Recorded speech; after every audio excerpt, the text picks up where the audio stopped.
What does it mean to gain the whole world but lose your soul? Ano po ba ang ibig sabihin ng makamtan man niya ang buong daigdig, ngunit mapapahamak naman ang kanyang kaluluwa? What good it is for a man to gain the whole world but lose his soul? Pag sinabing to gain the whole world, ito po ay tumutukoy sa mga makamundong bagay. To gain the whole world means to receive all the world has to offer. Money, fame, kasikatan, power, luxurious life, mga magagarbong pamumuhay, at marami pa. Yun namang ibig sabihin ng to lose one's soul, it means to die without a right relationship with Christ and spend on eternity in the lake of fire. Alam po ninyo mga kapatid, ang pera kapag inimpok mo yan, hindi mo madadala kapag namatay ka. Naniniwala po ba kayo? Naniniwala po ba tayo na kapag namatay ang isang tao ay hindi na madadala ang kanyang pera, hindi niya madadala ang lahat ng kanyang mga kayamanan? Tama po ba? O pwede po natin maipamana sa ating mga anak ang ating mga kayamanan, pero hindi po natin yan madadala kapag namatay tayo. Tama po. Katunayan nga, ang sabi sa kanyang salita, pinanganak tayong walang dala, mamamatay din tayong walang dala. Amen po. Hubad tayong dumating sa mundong ito at hubad din tayong aalis. Di po ba nung tayo ay isinilang ng nanay natin, hubad tayo, walang damit?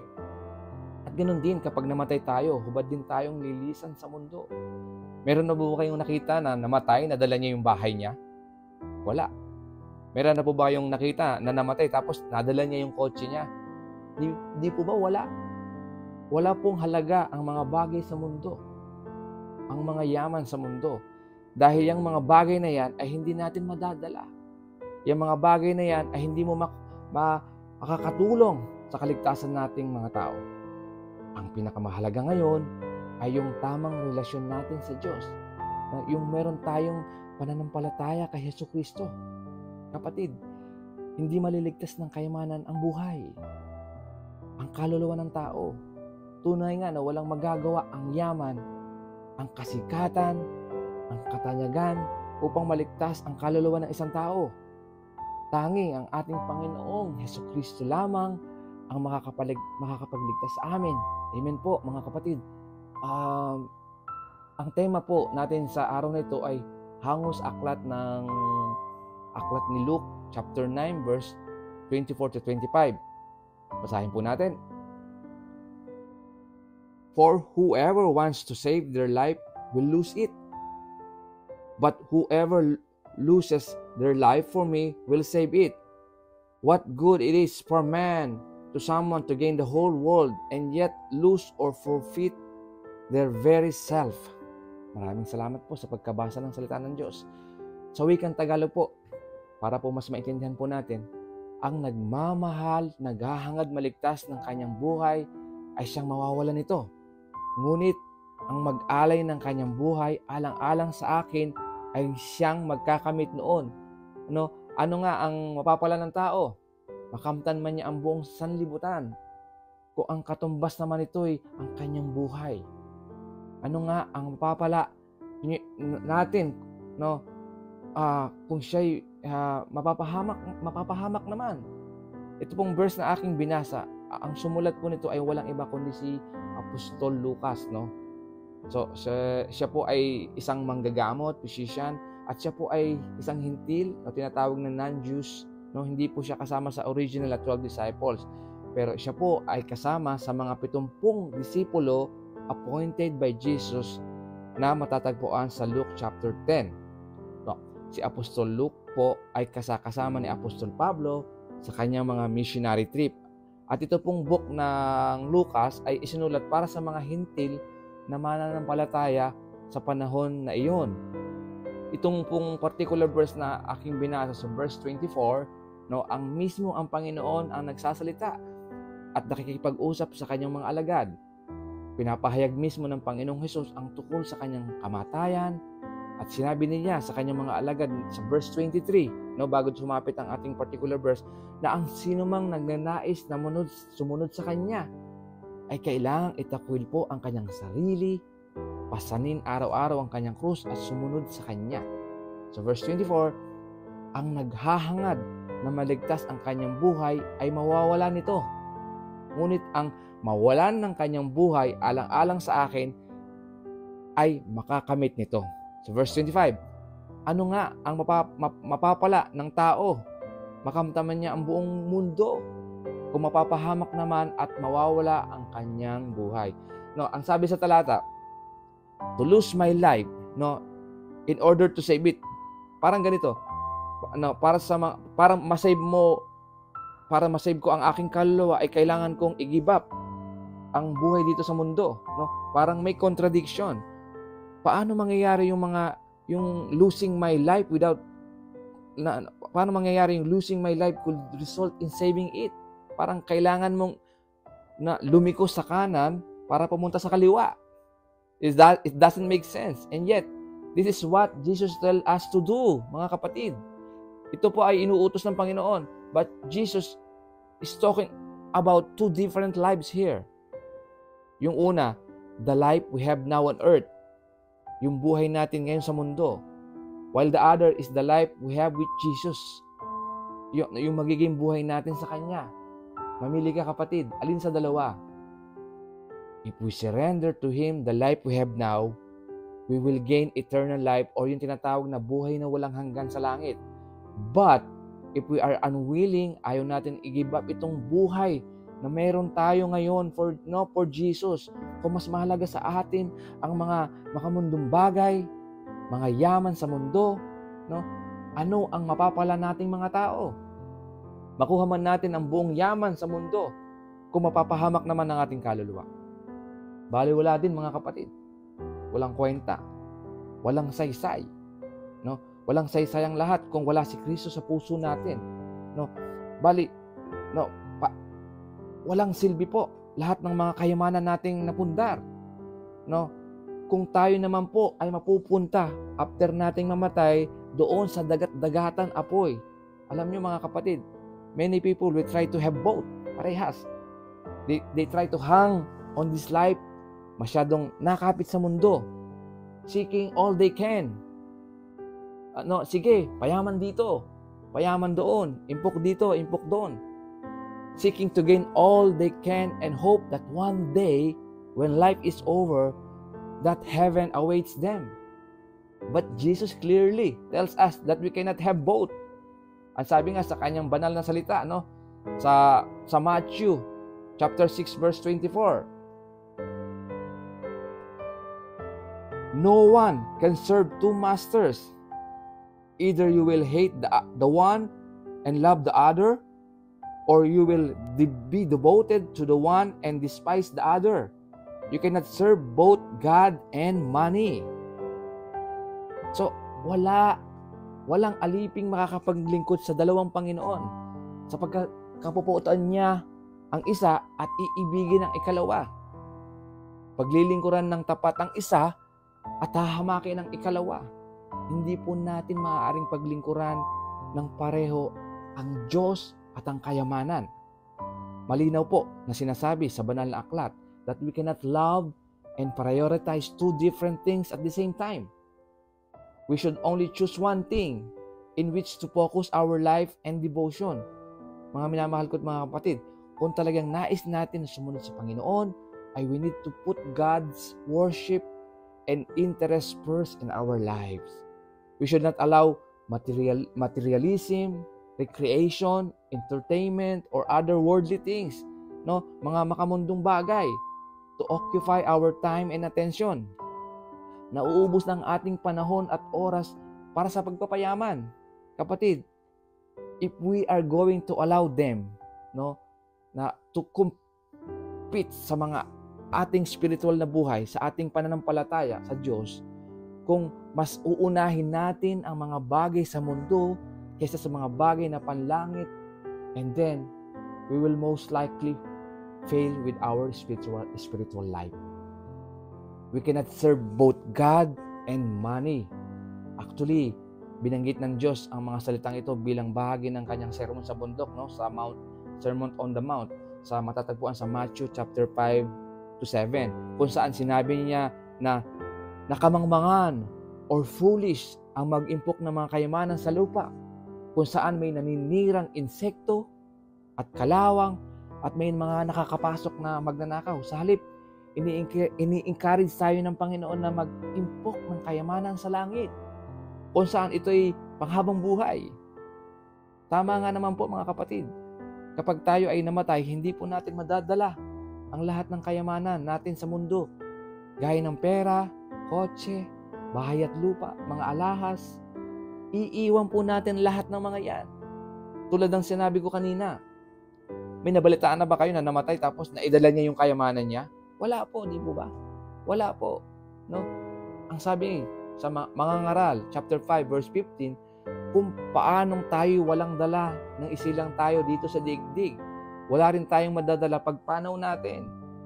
No, wala tayong madadala anuman sa ating mga pinagpaguran, anuman sa ating mga pinaghirapan. And Jesus urged us to store up treasure in heaven, sa langit, where it will last forever. Alam po ninyo mga kapatid, the obstacle that prevents us from wise investment is our hearts, ang puso natin. Ang sabi sa Matthew chapter 6 verse 21, for where your treasure is, there your heart will be also. Sapagkat kung saan naroon ang iyong kayamanan, naroon din ang iyong puso. Kung ano ang dinidesire ng ating puso, yun ang sinusunod natin. No? Kung ang dinidesire ng puso natin ay magkamal na maraming salapi, ay lahat ng ating iniisip at gagawin ay nakatugon sa pagpapayaman. No? We tend to give our best, no? Ang ating lakas para makamit natin ang mga pangarap natin, na kahit na ang kapalit ito ay mapahamak ang ating mga kaluluwa. We tend to follow what has captivated our hearts. And Jesus made it clear that we cannot serve two masters. Hindi po tayo pwedeng maglingkod ng dalawang pinuno, no? Kapatid, ano ba ang ibig sabihin ng masters? No? Para po sa mga hindi nakakaalam, ang masters pa ay anything that enslaves us. Malinaw na sinasabi sa kanyang salita sa Romans chapter 6 verse 16. Basahin ko po sa inyo. Hindi ba ninyo alam na kapag nagpasakop kayo sa sino mang inyong sinusunod, kayo'y nagiging alipin ito? Maging ito'y kasalanang hahantong sa kamatayan o ang pagsunod sa Diyos na hahantong sa pagiging matuwid. Examples po ng mga things that enslave us. Alcohol, lust, money, mga illegal drugs. These are all masters of some people. Marami po sa atin ang alipin ng alak. Marami po sa atin ang alipin ng pornography. Ang iba naman ay alipin ng sugal at na mga pinagbabawal na gamot. Now, imposible po na tayo ay sumunod sa Panginoon at the same time we are doing all sorts of these things that so-called masters. Hindi po natin tunay na tinanggap ang Panginoon ganon ni Jesucristo kung patuloy pa rin po tayo sa paggawa ng mga bagay sa mundo. Dinadaya po natin ang ating sarili. We cannot serve two masters. Kaya nga, ang sabi sa kanyang salita sa 2 Corinthians 5:17, kaya kung nakipag-isa ka na kay Kristo, no, ang isang tao, isa na siyang bagong nilalang. Wala na ang dati niyang pagkatao, sa halip, ito'y napalitan ng bago. Amen. Hallelujah. Kapatid, kaya nga, nananawagan sa atin ng Panginoong Jesucristo na iwanan natin ang mga bagay na umaalipin sa atin. Jesus is calling us to abandon all those masters. Money, fame, material things, power, no? At kapatid, by the help of the Holy Spirit, sa tulong ng banal na Espiritu, ay makakayanan natin na itakol ang lahat ng mga bisyong ito sa ating mga buhay. Kasi kapatid, if we cling tightly to this life, kung tayo ay masyadong kakapit sa mundong ito, we are going to lose out eternal life with Jesus. Giving up this life now does not mean that we die physically. No, hindi po ganoon. Ang ibig sabihin po ng text na ating pinagbubulay-bulayan ay instead it means that as we live this life, we live it for our Lord rather than to ourselves. Hindi tayo nabubuhay para lang sa ating sarili, kundi tayo ay nabubuhay para sa Panginoon. Ang kalooban ng Diyos ang dapat natin sundin, hindi ang ating kagustuhan. And not just some small portions of our life, but all of it. No, buong buhay natin ay dapat isuko natin sa Panginoon. No, to lose our life is to make Him our Lord. Muli, sinasabi ng Panginoong Hesukristo na kung makamtan man natin ang lahat ng inaalok ng mundong ito, no, tulad ng money, fame, power, ano ang mapapala natin? What profit a man if he gains the whole world but lose his soul? No? Kapag natapos na ang buhay natin sa mundo, kapag tayo ay namatay na, lahat ng natamo natin sa mundo, lahat ng naipundar natin, lahat ng pinaghirapan natin, ay iiwan lang din natin yan lahat. And even worse, we are going to lose our soul doon sa dagat-dagatang apoy. Ngayon, itong pagsunod natin sa Panginoon, itong pagkawalan ng iyong buhay ngayon, no, naging mahirap ka, naging pinakakawawa ka, isang kahig, isang tuka ka lamang sa buhay, hindi ka man lang sagana sa mga material na bagay, ngunit meron ka namang tamang relasyon sa Panginoon, ay may malaking gantimpala na nag-aantay sa iyo doon sa langit, kapilingan Diyos. Amen. Hallelujah. No, losing your life here on earth now, no, napagkaitan ka man ng mga bagay dito sa mundo, but the reward is much greater to have an eternal life in heaven.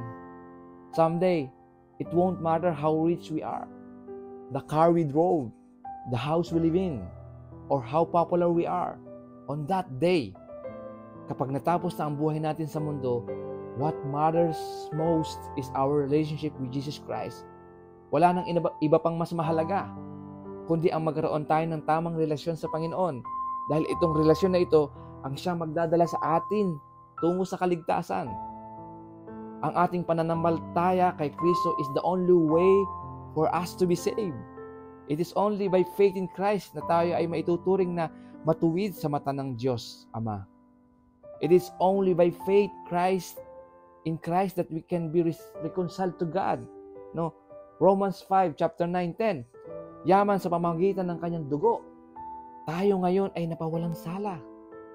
Lalong tiyak na maliligtas tayo sa puot ng Diyos.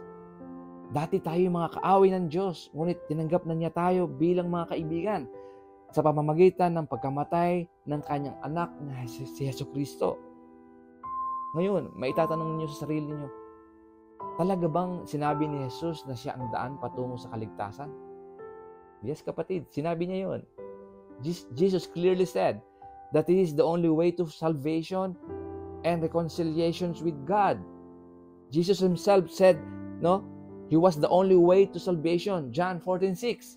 I am the way, the truth, and the life. No one comes to the Father except through me. Si Jesus ang daan, ang katotohanan, at ang buhay. Walang makakapunta sa Ama kundi sa pamamagitan niya. It is Jesus' claim. Hindi po ako nagsasabi. Hindi ko po ito imbento.